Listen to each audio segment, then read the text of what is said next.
noite, gente! Tudo bem com vocês? Vamos para a live hoje, número 89, do Instagram EM As Amigas. Hoje teremos uma live muito especial. Vamos descobrir os patrimônios da alma. Oi, Renato, boa noite! Oi, Dani, boa noite! Vamos ver aqui, vamos já chamar a Daniela, que ela mandou convite. Pronto, aceitei a Dani. Acho que hoje teremos uma live. Olá, boa noite. Hoje vamos ter uma live com a Estela, psicóloga. Ela acho que vai entrar daqui a pouco. Vamos esperar. Aguardemos. O Renato já está aí. Oi, Renato. Boa noite. Então vamos esperar. Eu falei para ele, não vai perder hoje. Hoje está muito legal. Vamos descobrir o que são os patrimônios da alma. Porque eu também não sei. Eu estou louca para saber. Opa, a Estela entrou. Estela, pode entrar aí para participar da live. Vamos esperar um pouco. Eu convidei a Estela. Vamos ver. Sim. Entrou. Agora eu preciso sair daqui da tela. Pronto. Calma que ela está se acertando, Estela. Não sei o que ela apertou. Vocês lá. estão me ouvindo? Estamos, Sim. mas eu não estou te vendo. Pois é, vendo a minha câmera está virada ao contrário. Como é que eu desviro ela aqui? Eu já não sei. E aquela hora que nós fizemos o teste, agora sim, consegui. Dani, Isamara, como é que vocês estão? Tudo bem, Estela? Estou bem. Acabei de te ver, né? Acabei de falar com você. Acabamos de falar. A gente fez um testezinho porque eu sou meio analfabeta de Instagram. Facebook, Instagram, eu não sou muito de rede social, né? YouTube, eu assisto bastante coisa, mexo um pouquinho melhor. Mas o Insta não sobra tempo para essas coisas ainda. Mas eu preciso, né? Me atualizar nisso. Então, por que não começar por aqui? Me desculpem só o mau jeito aí. Tia Nenê, boa noite, boa noite. Boa noite. Boa noite. Mas entrou aí a Mônica. Boa noite, Mônica. Mônica Fontanilhas. Boa noite, Mônica. Tudo bem? Boa noite, obrigada. A Vera. Acho que é a Vera. Acho que o nome é Vera. Boa noite, Vera. Boa noite. Então, vamos lá. Estela, estou curiosíssima para saber o que são patrimônios da alma. Então, vamos lá. Esse é um tema que eu gosto muito, né? E que a gente já falou um pouco, né? Tem muita coisa para a gente falar disso. Mas antes, desculpa te cortar, se apresenta para quem não te conhece. Você faz o quê? Então, eu sou Estela Mares, eu sou psicóloga clínica, já há alguns aninhos, não pode contar quantos anos, porque a gente denuncia idade, né? Só de falar que tem mais de 20, né? A gente ainda esconde o resto depois dos 20, já dá para denunciar a idade, mas tudo bem. Então, eu atuo em consultório particular, com atendimentos individual, casal, e já atendi alguns grupos e pretendo, né, voltar a montar e atender alguns grupos também. Dentro da psicologia, eu me especializei na abordagem junguiana, que é a psicologia analítica de Carl Gustav Jung. Jung, digamos assim, é o segundo nome na psicologia, né? Freud, que todo mundo conhece, o pai da psicanálise, né? E Jung, um pouco mais jovem que ele. O Freud era neurologista, Jung era psiquiatra. E Jung começou a ler alguns livros de Freud. Freud já tinha editado alguns livros. E ele se identificou muito, gostou muito do pensamento do Freud. E um dia, inclusive, marcou um encontro com ele. Esse encontro ficou gravado na história, né? Porque era um encontro para durar aí uma hora e pouquinho, e durou 13 horas. Tamanho foi a afinidade deles. E aí sim eles começaram a trabalhar juntos. Freud fundou a Sociedade Psicanalítica, da qual ele era presidente. E ao longo do tempo ele preparava Jung para ser o seu sucessor. Só que nesse meio do caminho, Jung foi tendo umas ideias que Freud não concordou muito. Por outro lado, o Jung não conseguiu trair a sua própria visão, seu próprio sentimento, que ele observava ali empiricamente, né? E então eles acabaram por romper e cada um escreveu a sua teoria, né? A gente tem aí duas, eu falo que nós ganhamos com isso, temos duas grandes teorias. Eu, particularmente, gosto mais, acho mais completa a do Jung, né? E patrimônios da alma não é um termo que ele usou. Para ser muito sincero, eu preciso explicar aqui que eu nunca vi esse termo escrito em lugar nenhum. Esse termo eu comecei a usar um dia, né? Que falando sobre isso, eu falei, são os patrimônios da alma. Então, o que seria? Já posso começar? Já posso introduzir? Ou você quer que eu fale o que eu posso? Tá, ok. Então, o que é um patrimônio? Né? Um patrimônio é algo que é nosso por direito, certo? Você adquiriu algo, se a gente falar de uma casa, de um terreno, de um apartamento, né? É um patrimônio material, certo? Patrimônios da alma é algo que é seu por direito, por conquista, mas que não é material. Então, onde que entra o Jung aí, né? O Jung, ele fala muito do espiritual. E espiritual para o Jung é tudo o que não é material. Então, sentimentos para o Jung é algo espiritual. Emoções para Jung é algo espiritual. Né? Por quê? Porque não é material. Então, tudo aquilo que não é material para o Jung é espiritual. O Jung também fala muito do divino e do sagrado, da divindade. Ele usa o nome Deus em sua obra várias vezes, mas muitas mesmo. Teve um junguiano que contou, eu acho, que dá umas 6.000 vezes, mas vamos combinar aqui que ele tem 36 livros editados, né? Então, nesses escritos todos aí, se não me engano, é umas 6.000 vezes, alguma coisa assim. Porém, ele não fala de religião, ele não fala de religiosidade, ele fala de espiritualidade. Né? E foi pensando em tudo isso, vendo as demandas de consultório, as queixas com as quais as pessoas chegam.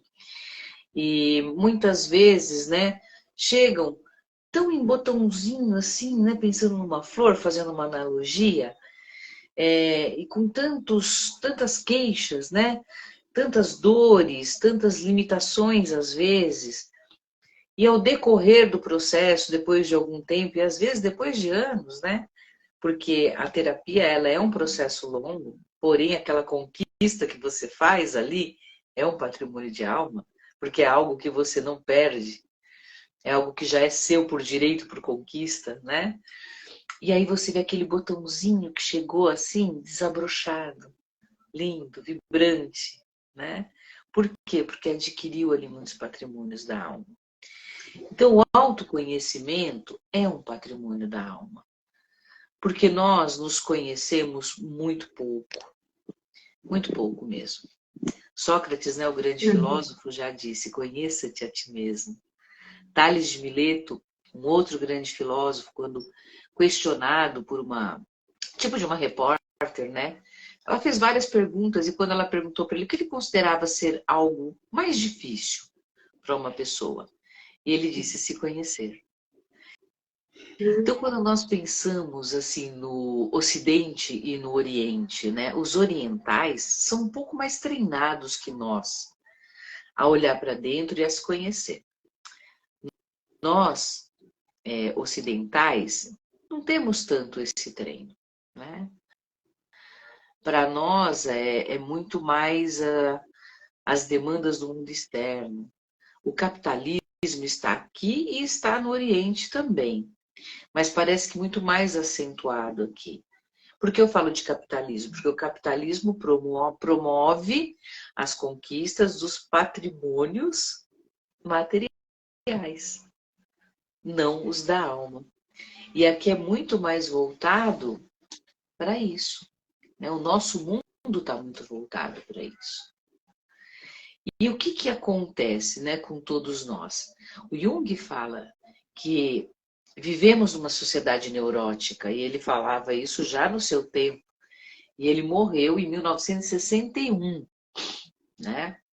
E naquele tempo, e antes disso, ele já falava de sermos muito neuróticos. E ele fala que grande responsável disso foi a falta de conexão com o divino e com o sagrado. E daí vem vários patrimônios da alma, né? Ah, Estela, então o patrimônio da alma tem a ver com religião? Não, acabei de falar que não tem a ver com religião. A religião pode sim ser um caminho para você fazer um contato com o divino e com o sagrado. Mas quantas pessoas existem, né, que frequentam igrejas, sinagogas, centros, igrejas sejam católicas ou evangélicas, às vezes vão todos os dias, seguem doutrinas, dogmas, rituais, mas não faz uma ligação com o divino e com o sagrado. E o divino e o sagrado em nós é sim um Deus também, mas não só.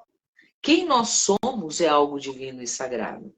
Esse território, esse eu, essa minha alma, é algo do divino e do sagrado. E a gente não faz esse contato com a gente mesmo, né? De saber. Que é uma pergunta difícil de responder. Se eu perguntar para você, Isa, Dani, ou para qualquer um, né, que estão aqui conosco, qualquer pessoa que estiver aqui conosco, tente responder essa pergunta. Quem sou eu? O que você responderia? Se você falar, eu sou a Vilma, né? Que eu vi aqui a Vilma Marques, que entrou agora. Ou Aliás, eu sou a boa noite, Vilma! Né? Se falar eu sou a Vilma ou eu sou a Jussara, aí dentro dessa perspectiva eu diria, esse é o seu nome. Mas quem é você? Então, nós não sabemos quem somos nós. A gente tem que falar do ser para dizer quem somos nós. Né? Quem sou eu? O ser. Esse ser pensante que aqui está, que se chama Estela, que se chama Isamares, que se chama Daniela, Vilma, Jussara ou todos os outros, né? Então, nós nós estamos muito distantes de quem somos nós. Então, todo e qualquer sentimento é patrimônio de alma? Sim, amor é patrimônio da alma, mas ódio também. Né? Inquietude, inquietação, ansiedade é patrimônio de alma. Mas calma, serenidade, paciência, tolerância também. Né? Também. Mas A gente pensa... nesse sentido também, um conhecimento é patrimônio da alma. Com Por exemplo, toda certeza. Você fez uma faculdade de psicologia, você tem conhecimento de psicologia, é patrimônio de alma. Conhecimento é patrimônio de alma. Adquiriu isso, ninguém tira isso de você. Você é advogada, você fez direito, é seu. Tudo que você conhece de direito é seu, é patrimônio da alma. Isamara fez publicidade, né, Isamara? Tudo que você sabe de publicidade, patrimônio da alma, né? Por quê? Porque pensa assim, ó, o que é a alma? Né? Então vamos começar por aí. O que é a alma? Alma, a gente entende que é algo além do corpo físico, que anima o corpo físico. E a maioria das civilizações, dos povos, acreditam isso desde que mundo é mundo, né? Que existe algo que sobrevive ao corpo. E claro, a ciência hoje, né, ainda não tem uma total comprovação disso, mas tenta-se. Uma vez eu vi num programa que eles tinham uma balança extremamente sensível e que uma pessoa, quando estava ali nos seus últimos momentos de vida, eles deitavam ali naquela balança para ver o peso.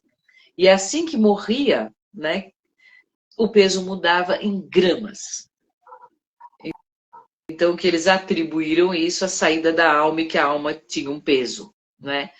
Não sei, porque não se vê a alma, não sabemos se tem peso, mas eles perceberam isso. E alguma coisa, então, saiu. Não sei se é a alma, não sei se ela tem peso, mas se a pessoa estava viva, tinha um peso. Assim que os aparelhos, tem, né? Parou o coração, morte cerebral, parou total. E esse peso diminui em algumas gramas, algo saiu. Mas até onde eu conheço, acho que é o máximo que a ciência consegue provar sobre esse tema até hoje. Então, se a gente for falar de alma, mesmo, de que sobrevive ao corpo, né? Que a gente morre, mas esse eu verdadeiro continua, aí sim a gente vai depender de alguma religião e da crença de cada um. E eu não queria entrar nesse mérito aqui, porque eu acho que é muito polêmico. Porque deve ter, inclusive, pessoas nos assistindo agora ao vivo, ou que talvez venha nos assistir no futuro, e que nenhuma religião tem. Né? Então, não tem patrimônio da alma? Tem. E aí quem acredita que morreu acabou? Que não tem mais nada, não vai ter uma alma depois? Bom, então entenda que essa alma seria o seu verdadeiro eu aqui e agora. E que tem coisas que é desse patrimônio, ainda que se acredite que acabe aqui. Mas como a Dani, né, falou muito bem, agora um conhecimento é patrimônio de alma? É. Então não tem problema que você não acredita em Deus. Ou que você não acredita numa vida pós-morte, numa alma, né, que sobrevive a um corpo. Mas você está aqui vivo, tem sentimento? Isso é um patrimônio que a gente está chamando de alma, para diferenciar o que é material do que não é material. Oi, Stella, então eu e a Dani e você, então também somos patrimônios da alma para Priscila, porque ela está falando assim, eu sou uma pessoa privilegiada por conhecer vocês. Olha só que lindo, obrigada, Priscila, obrigada mesmo. Então nós sim, olha, somos ela nos patrimônios da conheceu. alma para ela, né? E com certeza ela para nós, porque ela também, né? A gente tem uma questão material, que é esse corpo físico, né? Mas nós temos uma questão espiritual, que não é material. Porque consegue-se dissecar o cérebro, consegue-se se estudar a circuitaria neural, né? Os circuitos neurais. Mas e quem orquestra tudo isso? Essa é uma pergunta que fica ainda para os cientistas. Tá, quando você pensa em tal coisa, tal área do cérebro entre atividade, tal circuitaria, mas quem faz isso acontecer? Como esse pensamento é gerado? Existe ainda algumas coisas que não existe uma explicação total, cientificamente falando. Quer um exemplo? Sonho. Quando a gente dorme e sonha. Né? Quem está produzindo o seu sonho? Você pode seu cérebro. Você pode estar dormindo ao lado de alguém, mas não é essa pessoa que está produzindo o seu sonho, mesmo que ela esteja acordada. É você mesma que está produzindo. Né? E quem está produzindo esse sonho é o seu inconsciente, porque se você está dormindo, o consciente rebaixou. Mas se tem um inconsciente atuando em você, que nem é de acordo com a sua vontade, porque você não está acordada, você não está consciente, e é uma parte sua, porque está ali, inclusive, trazendo um sonho para você, que você acorda e se lembra dele. Mas é algo seu, é uma parte sua. Esse acho que é um bom exemplo também de algo. Que você está ali dormindo, mas essa alma está fazendo alguma coisa ali. Que é uma parte sua. Entende? Então, Gente, o vocês têm patrimônio... alguma dúvida? Coloca aí, hein? Se alguém Se tiver quiser me fazer alguma alguma dúvida, se pergunta, não pode. estiver entendendo alguma coisa, Quiser que né? a gente explique melhor, quiser fazer alguma pergunta, a gente tenta responder. Se a gente não souber, a gente pesquisa e traz depois, né?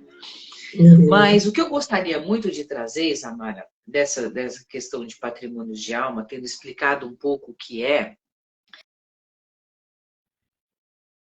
de repente comprar um carro e não tomar o devido cuidado para investigar, falando de um carro seminovo ou usado, e de repente comprou um carro com chassi adulterado, um dublê, ou com um motor muito ruim, quase fundindo, que daí teve que uma despesa grande. Era um patrimônio bom? Não. Não era. Não. Alguém que de repente comprou um imóvel, né, e não foi ver, tinha uma documentação toda enrolada, de repente IPTUs por pagar de anos, uma dívida enorme, não olhou antes e comprou, e aí era um patrimônio bom, tinha um problema ali. Mas esse Tinha ainda muito resolve, problema. muito, mas ainda resolve. Você vai lá, paga, toma um prejuízo, mas você ainda tem lá o terreno ou a casa. Agora, se era área de manancial, Putz, você já pagou por aquilo, Perdeu. perdeu dinheiro. perdeu dinheiro. Pensou que tinha um patrimônio ali, foi com muita sede ao pote, sem tomar os devidos cuidados e teve um outro problema depois. Da mesma forma, então não é porque é patrimônio que é bom. Então a gente ainda tem que tomar esse cuidado. Quando a gente pensa na alma, como eu estava falando, o sentimento é um patrimônio da alma. Tua capacidade de amar, de tolerar, de compreender. Mas a sua intolerância, ansiedade, irritação, até uma coisa mais grave, ódio, mágoa, também são da alma. Porque não é material, a gente não pega, então é da alma, certo? O que a gente deve fazer, então, quando a gente pensa em patrimônio da alma? Primeiro, é se autoconhecer. Para tentar entender quais são esses patrimônios de alma que eu tenho. E aí eu começo a reconhecer todos. E aí o que eu faço? Se eu me pego ali impaciente, aí eu viro a pessoa boazinha, mais paciente do mundo, porque isso que é o ideal, é o correto? Não. Não. Não, é utópico isso, né? Jung diz para nós que nós vivemos num mundo dual. No nosso mundo existem pares de opostos. Olha como é verdadeiro isso. Dia e noite, certo e errado, claro e escuro, bonito e feio, amor e ódio, coragem e medo, masculino e feminino. E por aí vai. Se a gente observar, é um mundo feito de pares de opostos. E se o nosso mundo é feito de pares de opostos, dentro de nós também existem esses pares de opostos. E uma das coisas que ele diz que faz a gente neurotizar é quando nós estamos unilateralizados. Ou seja, a gente se acha só bom ou só boa e não se vê ruim ou malzinho ou malzinha. Neurotizar seria o que exatamente? Então, quando a gente fala que uma pessoa está neurótica, é um transtorno Tá. mental. E aí existem vários níveis, vários tipos, uma ansiedade, uma depressão, uma bipolaridade. E essa neurose pode crescer tanto que pode virar uma patologia mais séria, uma psicose, que aí já cindiu com uma realidade, entendeu? Na verdade é o quê? Uma doença mental. E nós vemos tanto isso na atualidade. Nunca se viu tanta depressão, nunca se viu tanta ansiedade. Nunca se viu tanto déficit de atenção e hiperatividade. Até rimou, né? Então, e tudo isso é porque a alma está trazendo tudo isso como sintoma da falta de algum outro patrimônio de alma que a gente não tem, ou não está dando atenção a isso, ou não está desenvolvendo isso. Então, é o que eu sempre, né, busco trazer. Nós precisamos desenvolver patrimônios da alma que nos ajudem a atravessar melhor a vida. Porque a vida é desafiadora. Nós estamos aqui para enfrentar as dificuldades que aparecem, para crescer com elas. E os patrimônios da alma que nos sustentam, que nos fortalecem a atravessar essas dificuldades, precisam ser desenvolvidos.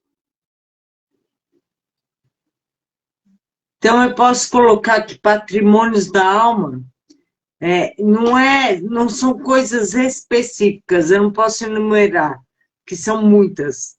Eu não posso enumerar que patrimônio da alma é conhecimento e alguma outra coisa. É tudo. Não dá para a gente fechar, encerrar. Uma definição boa que eu encontro é tudo que não é material. Se não é um patrimônio material, é um patrimônio da alma. Então, se eu estou falando de dor, de doença, também é um patrimônio da alma. A psicossomática não diz que são as emoções, né, mal resolvidas, situações mal resolvidas na nossa vida, que geram algumas emoções que podem vir para o corpo em forma de doença. Um exemplo, mágoa. Vivi uma situação na minha vida. Fiquei magoada com aquilo. Não solucionei, não resolvi, não conversei com a pessoa, não perdoei, ou a pessoa ou a mim mesma. E fiquei ali guardando uma mágoa. Essa mágoa, ela é uma energia, porque sentimento é energia. E ela vai ficar paralisada. Mágoa, olha que interessante, né? São más águas. Mágoa, más águas. Uma água parada gera o quê? Bicho. Bicho. Larvas, Larvas, micróbios, bactérias, né? Agora, uma energia que tem que estar em movimento, parada no nosso sentimento, em algum fato da nossa vida, vai gerar o quê? Alguma doença. A psicossomática é justamente isso, algo da psique que não foi bem elaborado, bem resolvido, e que acabou passando para a soma. Soma é corpo. Psicossomático, algo da mente, da psique, que veio para o corpo. Agora, se a mente é capaz de fazer a doença, ela também é capaz de fazer a cura.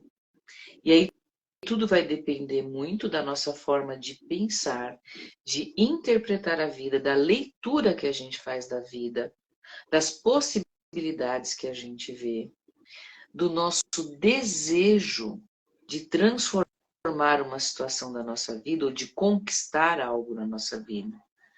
Isso são patrimônios da alma também.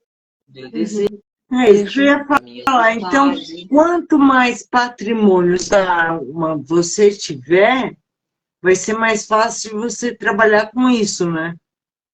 Então, os patrimônios que vão me trazer grandes positivos, possibilidades positivos, né? Porque se forem patrimônios da alma que me levam para uma mentalidade, né? Para uma visão de vida, uma interpretação das coisas da vida de uma forma vitimista, de uma forma queixosa, de uma forma lamuriosa, aí não. Vai minar as minhas possibilidades. Se eu olhar para uma situação difícil da vida e pensar simplesmente que eu não tenho sorte, que isso acontece comigo, ou que isso não vai ter jeito, eu estou sendo muito pessimista e estou olhando apenas para situações da vida, para possibilidades ruins. E como que vai ficar o meu sentimento? Se eu vislumbrar um cenário negro, um futuro ruim, doloroso, difícil, como fica a minha emoção? Como fica o meu humor? Eu fico alegre? Eu fico empolgada com a vida? Ou eu fico com medo? Ou eu fico apavorada? Ou eu fico triste? Ou eu entro em desespero? Lembra no começo da pandemia? Se ligava a televisão e se assistíamos aqueles noticiários, o que a gente sentia? Só dava número de mortos, mostravam coisas assim tenebrosas, valas, né, para enterrar pessoas. E se falava da projeção daquilo, do quanto estava aumentando, de pessoas que chegavam no hospital e não tinha respirador, e que morriam no céu. Como que ficava a cabeça das pessoas assistindo aquilo, sabendo que a gente estava naquele mundo com um vírus que estava por aí, que não tinha vacina, que não tinha noção de quando iria ter. Quem ficou nesse looping baixou a imunidade, entrou em desespero. Muito provavelmente ficou mais suscetível a pegar a doença. E se pegou, pode ter sido mais difícil de se recuperar. Porque o emocional não ajudou. Estela, eu conheço criança que ficou com síndrome do pânico. Não só criança, né? Mas até criança. Ficou com síndrome do pânico. Agora, se é uma criança... Se é uma criança, muito provavelmente os adultos que a circundaram falaram sobre também. Provavelmente deixaram essa TV ligada, comentava da pior forma possível. Sim. Talvez transmitindo esse medo. Porque a criança reproduz o que ela ouve, né? E ela vai sentir de acordo com o que estão transmitindo ali para ela, que ela está vendo. Eu, particularmente, desliguei a TV. Eu, minha mãe, a gente evitava de ficar vendo televisão. Ou ficava assistindo série na Netflix, para não ter que ficar vendo o número de mortos, número de pessoas contaminadas, não fiquei acompanhando nada disso. Nada. Colocava minha máscara, saía para o mercado comprar comida, na farmácia, se eu precisasse de algum remédio, no açougue, voltava para casa, procurei realmente fazer o que estavam orientando, né? Mas me desliguei de televisão e me liguei à minha alma e às minhas crenças positivas. Aquilo que a gente pensa e que a gente acredita também é um patrimônio da alma. E eu acredito num Deus que me ama, que me protege, que cuida de mim, que se eu peço essa proteção, ele me protege. E eu acredito também que eu tenho um tempo aqui. E que se meu tempo aqui fosse, para terminar, se estivesse, né, dentro da minha programação, que é o que eu acredito, se estivesse para terminar ali, iria terminar. E o que eu queria era poder fazer o meu melhor até o último instante. Mas eu sentia, não sei porquê, que não seria naquele momento. Então, para eu entender, para ter um dos patrimônios da alma, não necessariamente depende de acreditar em Deus, porque o patrimônio da alma também pode ser não acreditar. Sim, porque a crença é da alma. Você pode ter crenças possibilitadoras ou crenças limitantes. Quem crê num Deus amoroso, piedoso, misericordioso e justo, tem uma crença possibilitadora. Quem crê num Deus punitivo, num Deus que te castiga, é mais limitante. Muito mais limitante. Então, até a interpretação, a forma que eu interpreto as coisas também é patrimônio de alma. O que é pecado para vocês, Amara? O que é pecado para você, Daniela? O que é pecado para cada um que está nos ouvindo? Se me permite, eu vou dar a minha visão de pecado. Para mim, pecado é tudo aquilo que vai fazer mal para mim. Porque a nossa vida aqui é muito baseada nas leis da física, é ação e reação. É causa e efeito. Então, não é Deus que vai me castigar. Se eu plantar jiló, eu vou colher jiló. Agora, se eu plantar morango, eu colho morango. Entende? Agora, se eu tenho essa consciência, se eu procuro pensar dessa forma mais ampla, eu vou agir por escolha, não por medo. Uhum. Se eu penso num Deus que castiga e falo, não, eu não vou fumar porque Deus vai me castigar, que bom que eu não vou fumar, já estou fazendo um bem para o meu corpo. Uhum. Mas a minha consciência está limitada, achando que eu sou proibida de algo. Eu não sou, eu posso fumar se eu quiser, eu só tenho que arcar com as consequências. É. Então, alguém, por exemplo, que fumou uma vida inteira, tem um problema respiratório sério no final da vida, a culpa é de Deus? Deus é ruim, não gosta de mim? Uhum. Ou eu Claro que não. plantei aquilo? Alguém que ingeriu muito álcool uma vida inteira, no final da vida tem cirrose. É Deus que castigou porque era pecado beber? Não, né? A gente sabe que o nosso corpo físico tem suas limitações também. E que tem coisas que prejudicam esse corpo físico e ele vai responder com uma doença depois. Você sobrecarregou um órgão. E aí ele vai entrar em disfuncionalidade, que vai gerar uma doença. Aí, se a gente tem essa consciência, a coisa do pecado tem uma outra conotação, né? É uma coisa que me faz mal. Agora, quando aquilo é vendido, Deus castiga, Deus não gosta, porque Deus não quer, aí a gente não está raciocinando. E é muito importante que a gente raciocine, porque nós temos a inteligência para questionar, para pensar, e isso é patrimônio da alma. Consciência é um grande patrimônio da alma. Pensamento, vontade. Agora, ainda se eu vou dirigir isso para um lado que vai me trazer benefício ou malefício. É o que eu falo, né? Um grande profissional de TI que faz programas maravilhosos, que ajuda ou pessoas dentro de uma empresa, né? Um sistema contábil de uma empresa, ou até mesmo que ele faça jogos para entretenimento, ou que ele faça programas para controlar, de repente, um exame, né? Que a gente tem tanta coisa informatizada hoje. E um hacker que faz um vírus para destruir tudo isso são duas pessoas extremamente inteligentes. E essa inteligência também é um patrimônio da alma. Agora, eu vou usar a minha inteligência, que é um patrimônio da alma, para o meu bem e o bem da humanidade, ou para me prejudicar e prejudicar a humanidade? Ou para me beneficiar de alguma forma e prejudicar a humanidade?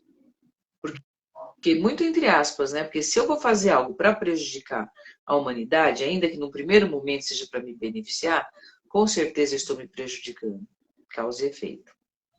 Se eu prejudico alguém, né? Vamos pensar, por exemplo, quem leva vantagem em tudo, quer levar vantagem em tudo, a famosa lei de Gerson. Né? Não sei as pessoas que estão nos assistindo aí, se tem aí mais de 40, 45 anos, deve ter assistido alguma propaganda do Gerson, né? Era uma propaganda de um cigarro, que ele era mais fininho, mas era mais longo, e ele falava, né? O fino que satisfaz para quem gosta de levar vantagem em tudo, né? Se você está levando muita vantagem em tudo, alguém está levando um prejuízo. Então, ainda que eu faça uma coisa hoje, que eu vá ganhar, sei lá, muito dinheiro, mas eu estou prejudicando alguém com isso, então é um falso benefício. Porque pode ser uma coisa só momentânea ali. Cobrei muito caro alguma coisa, você não entende daquilo e pagou. Ah, que legal, né? Eu tive maior lucro. É muito momentâneo, porque se eu prejudiquei alguém, eu plantei isso, eu plantei injustiça. O que eu vou colher? Então, quando a gente olha para a alma, a gente olha para o ser. Um outro parzinho de oposto, né? Que a gente estava falando dos pares de opostos, é o ser e o ter. Quando a gente pensa no ser e no ter, é importante ter, claro, gente, a gente também vive no mundo material. A gente é corpo, mente e alma, como diz o Jung. Né? Então, se eu tenho um corpo, se eu tenho matéria, eu preciso de uma vestimenta, eu preciso de roupa, isso é material. Já não enxergo tão bem, preciso de um óculos, é material. Né? A gente gosta de, sei lá, um adereço, um brinco, uma pulseirinha, tudo bem, é material, faz parte de uma vaidade, de se apresentar, desde que não seja em excesso, ok. A gente precisa de alimento, é material, gente. O planeta é material. A terra que produz o alimento para a gente é material. A casa que a gente mora é material. O carro que nos dá um conforto, facilita nosso ir e vir, é material. Nós precisamos disso também. O que é ruim é se a gente se dedicar só a isso.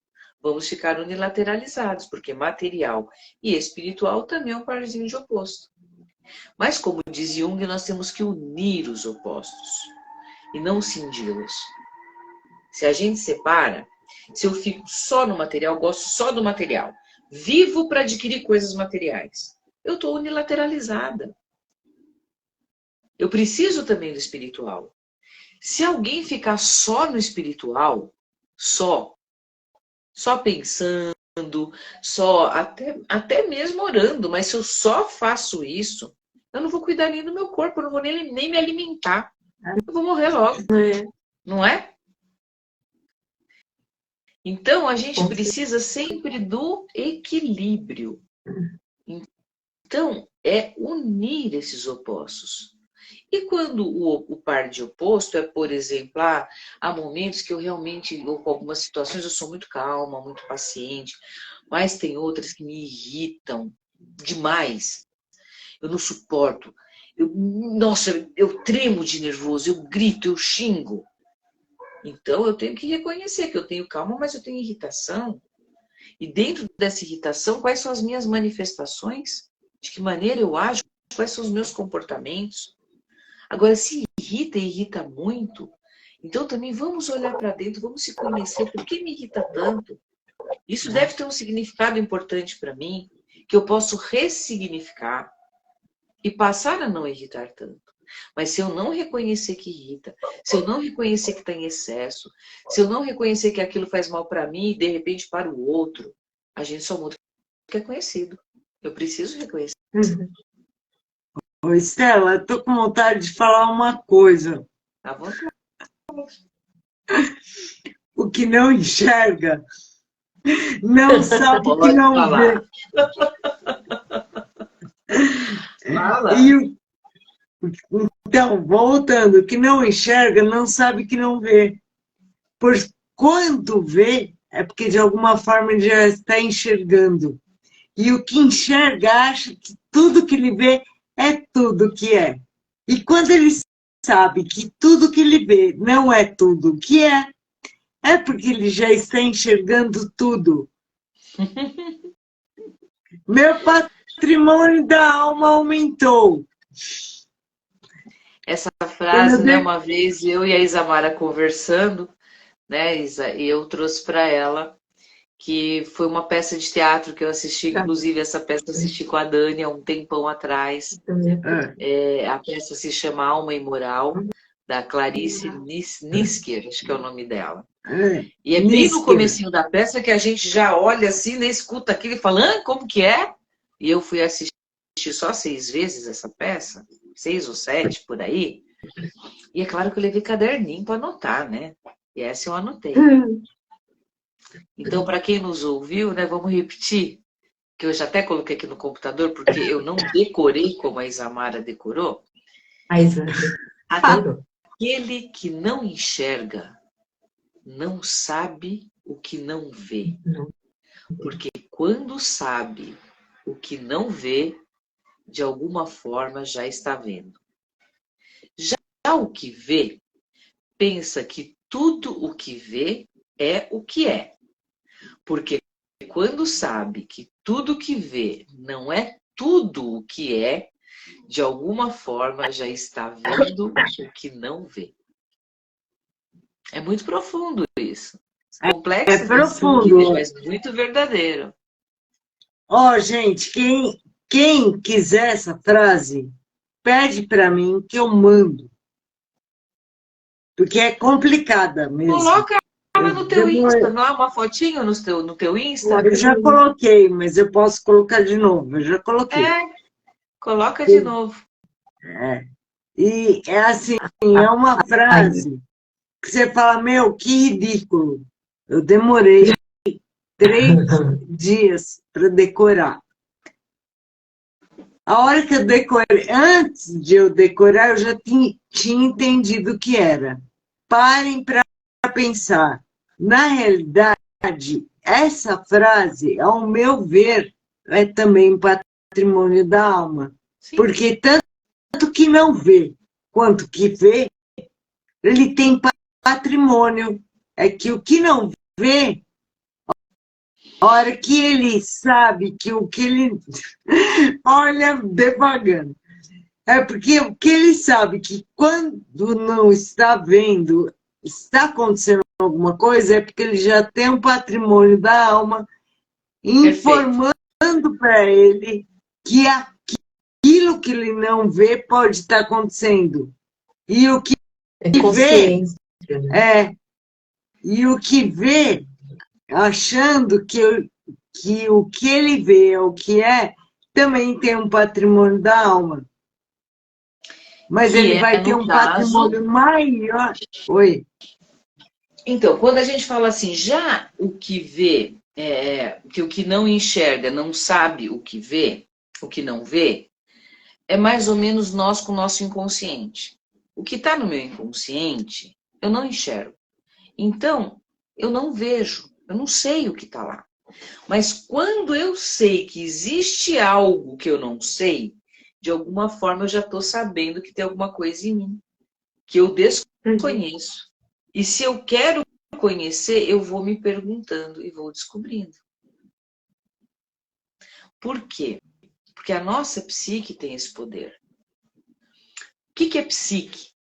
Para Jung, psique é o conjunto dos processos conscientes e inconscientes.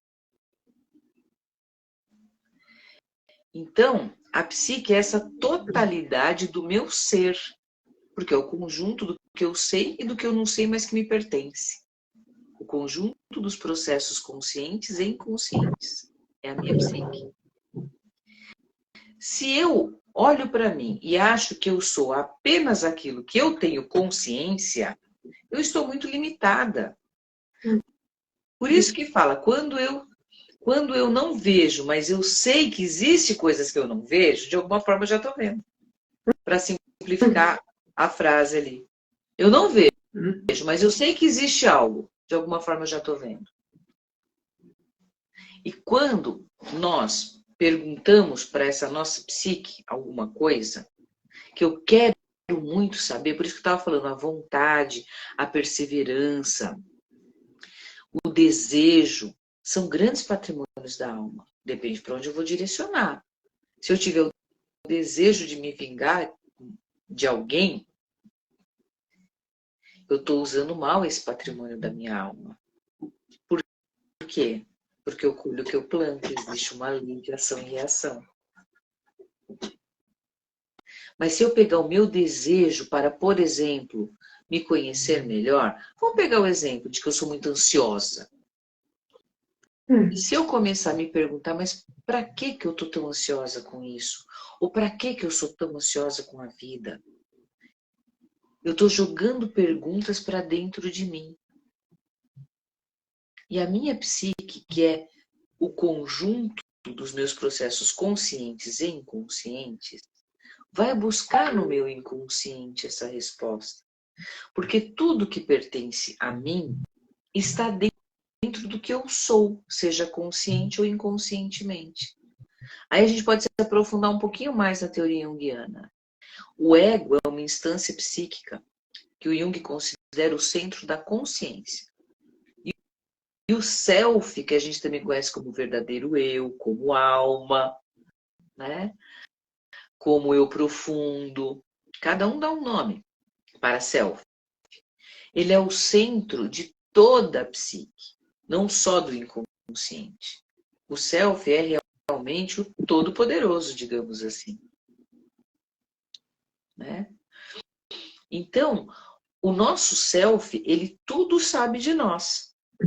Quem faz a pergunta, por exemplo, para que eu sou tão ansiosa? É o ego, porque isso é consciente, não é? Se eu estou perguntando é porque eu me conheço ansiosa, eu sei que eu estou ansiosa, Quem sabe é o ego, aqui consciência, centro da consciência. Quando esse ego pergunta, ele quer saber mais, ele tem essa ligação direta com o self. Para que Agora eu tô uma ansiosa? pergunta, Estela, uma pergunta que me ocorreu agora, mas que não tem muito a ver com o tema. É mais pessoal mesmo. O que é id? Id, ego e superego já são termos cunhados por Freud. Deixa só eu concluir o que eu estava falando do ego perguntando para o self, aí eu Desculpa, falo do id, tá? Não, mas é importante, eu trago já. Então, o self, que conhece tudo de nós, inclusive o inconsciente, ele vai, de acordo com essa vontade do ego de saber, ele vai buscar essa resposta e vai trazer para o ego. De que forma? Você vai ter um insight. Sabe quando a gente está diante de uma situação da vida que a gente não sabe o que fazer? A gente quer uma solução, mas não encontra, mas a gente não desiste. A gente fica lá pensando, como eu posso resolver isso? Tem que ter um jeito, como que eu faço? Os mais religiosos também pedem a ajuda de Deus, reza, pergunta, pede. É a vontade de saber ali em ação. É um ego perguntando. O self está ouvindo. Então, a gente está jogando isso para esse oceano, que é o nosso inconsciente. Eu costumo até fazer uma analogia com uma pescaria, né? A pescaria, a gente não pega um anzol, uma vara, coloca lá uma isca, lança ao mar ou ao rio, e o peixinho vai vir morder a isca. Aí a gente sente e puxa e pegou o peixinho. Então, a tua pergunta é a isca que você põe no anzol. Lançar essa vara, esse anzol lá no meio do oceano ou do rio, é a força da tua vontade, a força com a qual você joga e deixa lá e fica esperando. É a vontade. E aí essa isca, né, essa pergunta estando lá, o self que tudo sabe vai trazer a resposta e morder essa isca. Aí como é que é esse puxar? São processos inconscientes mesmo, né? De repente a gente só sabe que... Como que eu não pensei nisso antes? Aquela coisa que a gente estava ali pensando, como é que eu faço? Eu tenho... Olha, eu arrisco a dizer que eu tenho certeza que todo mundo que está aqui nos ouvindo já passou por isso. Uma situação da vida que pensou, parecia que não tinha solução, mas queria, perguntou o que eu faço, como eu resolvo, e de repente vem aquela que a gente, nos desenhos animados aparece aquela lâmpadazinha, né? E a gente fala, nossa, é isso? Como que eu não pensei nisso antes? É o que dentro da psicologia a gente chama de insight. E essa teoria que eu estou passando é do Jung, né? Que é o ego perguntando para o self. A analogia é minha, da pescaria, né? Mas o Jung fala que o ego, quando pergunta com essa vontade real de saber, né? O self vai trazer a resposta, vai vir em forma de um insight para a gente. Então, essa comunicação é interior. Isso é olhar para dentro. Isso é usar patrimônios da alma. Porque a vontade de saber algo, de resolver uma situação, é material? Não. Então é patrimônio da alma. Eu persistir, eu acreditar que existe uma solução, eu procurar por ela, é material? Então é patrimônio da alma. E o self, que é o meu verdadeiro eu, é material? Não, é patrimônio da alma. E ele me responde. E ele traz a resposta para mim. E o meu ego se torna consciente. Então, o que era inconsciente para mim, que eu não sabia, que o ego quer saber, ele pergunta. O self dá essa resposta, é quando a gente tem esse insight. Agora, o meu ego sabe, a minha consciência sabe, passou para o meu consciente. Eu tive um ganho de alma, como diz o Jung, uma ampliação de consciência e um ganho de alma. Estou mais iluminada. Entende? Então essa comunicação ego-self a gente precisa fazer para se conhecer também. Desculpa, aí você pode falar. Então, id, ego e superego São termos usados pelo Freud, é isso? Isso, então vamos lá. Até agora eu estava falando de uma teoria junguiana. Id, ego e Sim. superego foram termos cunhados por Freud, que são instâncias psíquicas. Ou seja, o Freud analisou como é que a gente funcionava. E precisou dar nomes para isso, porque a gente vive no mundo material, a gente precisa nominar as coisas, de alguma forma tornar mais inteligível. Então, o que Freud falou que é o id? O id é uma instância psíquica responsável por prazer e satisfação. Quando a criança nasce, ela é praticamente puro id. Não é puro id porque nasceu, ganhou um corpo, já ganhou um ego, tá? Mas por que a gente fala que ela é muito id? Porque ela quer prazer e satisfação. E se ela não tiver, ela chora. Até porque ela ainda não sabe falar, né? Então, se ela tá com fome, ela chora. Porque a fome incomoda, não é prazer, não é satisfação. A mãe vê a criança chorar, sabe que é hora de dar comidinha, dá o leite, né? Ou dá a papinha, se já for maiorzinho. Passou a fome, ela tá bem. Se ela tiver com frio, ela chora. Se ela tiver com dor, ela chora. Se a fralda estiver molhada, incomodando, ela chora. Em busca do quê? De um prazer e de uma saciedade. De estar bem. Certo? Conforme a gente vai crescendo, esse prazer e essa saciedade vai mudando. Continua sendo também saciar a fome, não ter dor, não ter frio. Mas aí também eu já vou ter vontade de um sundae, de um chocolate, né, de coisas que me dão prazer. Muitas vezes também de bebida. Não dá para negar que é prazeroso. Mas aí eu preciso usar a minha consciência, o meu raciocínio, para ver se aquela coisa prazerosa me faz bem ou não. Certo? Bom, e quem vai me ajudar nisso já é o superego. Quem é o superego? O superego é uma instância psíquica responsável pelas normas, regras e condutas sociais.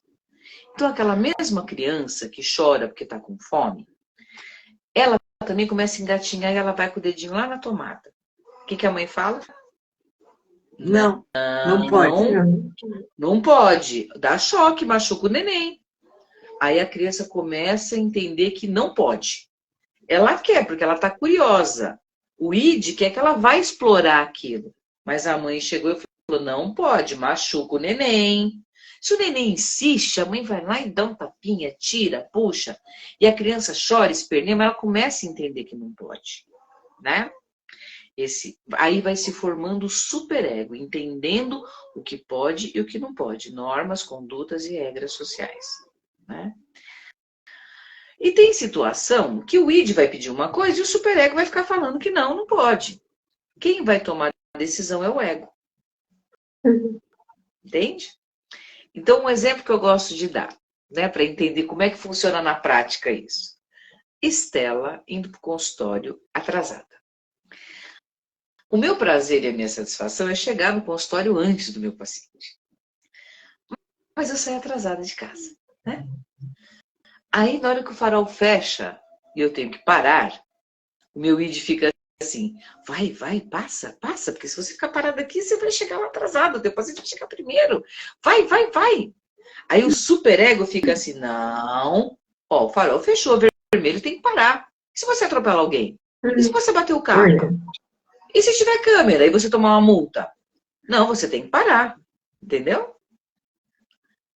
Aí o ego vai tomar uma decisão. Ou eu vou parar, ou eu vou passar com o farol fechado. Então, o que acontece? Tem pessoas que têm um id muito persistente, muito forte. E um superego mais fragilizado. Mas tem pessoas que têm um superego muito rígido. Porque o ego toma a decisão. Mas pensa que ele está ouvindo argumentos. Se eu tenho um id muito forte, esse id vai argumentar mais do que o superego. Se eu tenho um superego muito rígido, ele vai argumentar mais do que esse id. Concorda? Sim. Então, o que acontece, né? Às vezes a Estela para no farol mesmo, a grande maioria das vezes. Mas tem vezes que a Estela passa com o farol fechado. Prova disso é algumas multas e alguns pontos na carteira, né? Então, aí a gente vai aprendendo. Aqui tem câmera, aqui não pode. Mas quando a Estela passa, ela escuta um pouco o superego. Escuta bastante. Ela para, olha, principalmente se não tem ninguém atravessando, se não tem movimento, se não tem câmera, pelo menos que eu já sei. Não vai ter problema, não vou causar nenhum dano, nem para mim, nem para outra pessoa, eu passo. Tanto é que eu já tomei multa, mas graças a Deus nunca aconteceu nada por eu ter passado com o farol fechado. E o meu superego me cobra parar com isso, porque além de tudo, na hora que eu quero passar com o farol vermelho e ele fica falando que eu não passar, ainda vem uma voz dentro de mim assim: por que você não levantou mais cedo? Por que você enrolou tanto?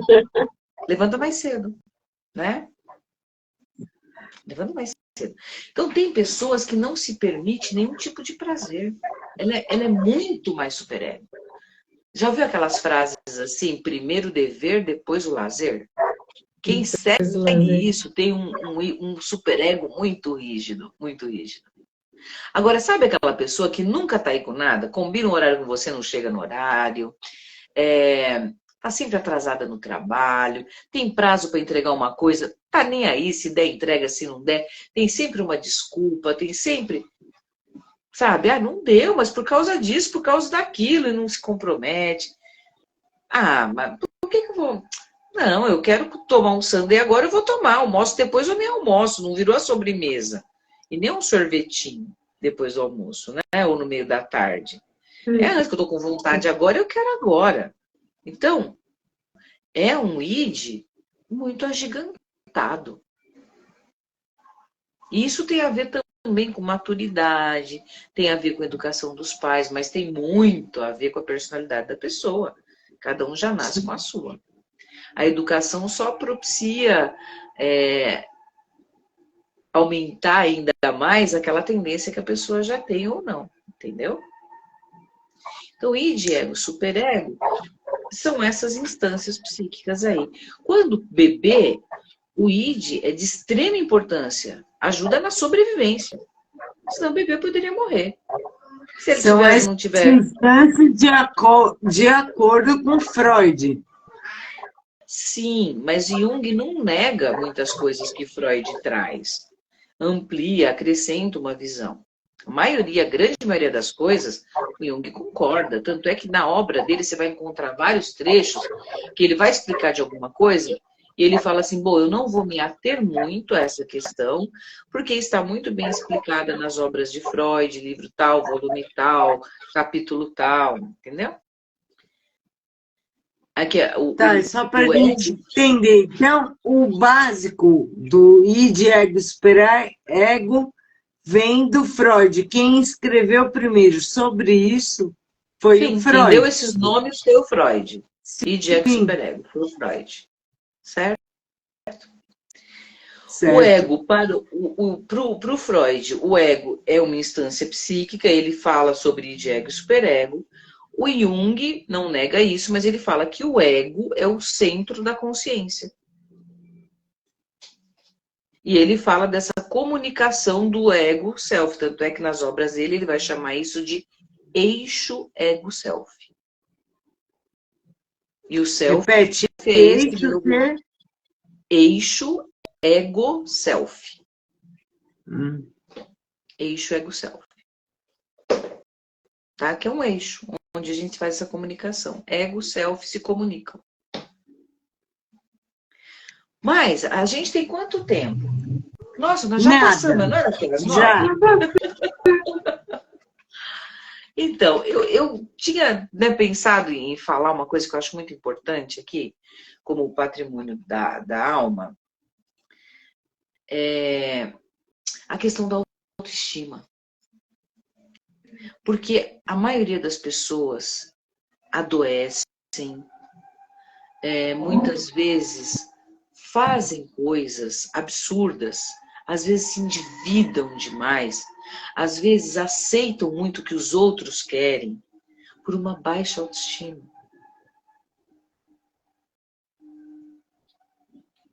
E isso gera uma série de questões psíquicas. A pessoa se torna dependente do outro, aceita menos do que quer ou do que merece, porque tem uma baixa autoestima. Isso vai gerar uma insatisfação, que no futuro pode virar uma depressão, ou tantas coisas assim. Ô, Autoestima. Estela, vou te fazer uma pergunta, vamos ver se você concorda. O que você acha de a gente fazer uma outra live depois, mais para frente, só para falar disso, porque eu acho muito importante. Eu acho que é uma boa ideia, até porque tem bastante material para a gente falar disso. Né? Nós já conversamos um pouco, né, Isa, sobre isso, e vira e mexe a gente fala sobre isso, porque, Estela, os nossos colegas, né, os nossos amigos de esclerose, a gente vê muito isso, essa questão da estima bastante afetada. Sim. Então, não que eu e a Isa temos uma super autoestima, a gente também está aqui tentando melhorar. Junto a gente quer melhorar mais ainda. Por isso que eu falei, Estela, da gente fazer uma live só sobre isso. É muito para a gente, é muito importante. Muito importante. Podemos. Você sabe que eu tenho muito prazer, né, em fazer isso. Eu adoro falar de psicologia, compartilhar, né, um pouco de conhecimento que eu tenho, porque são grandes patrimônios da alma e que pode nos ajudar muito em ganhar em qualidade de vida, em enfrentar melhor as situações da vida. E super aceito. O problema é a gente conciliar agenda e horário.